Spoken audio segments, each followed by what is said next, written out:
تمہارا چاند کہاں چھپ گیا کہاں ڈھونڈوں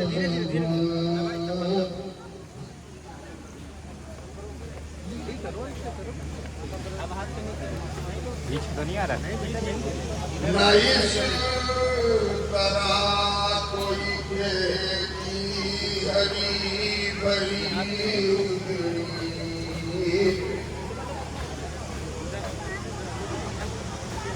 نہ اس طرح کوئی کھیتی ہری بھری اجڑی تمہاری مانگ بھی اجڑی ہے کوت بھی اجڑی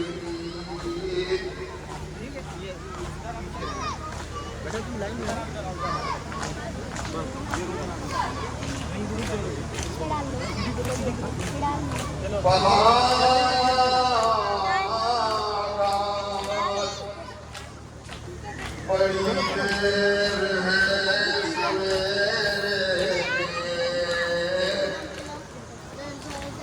ذرا اس کو بھی لے جاؤ. بہارات بڑی دیر ہے سویرے کہاں ہو شام غریباں ایک اندھیرے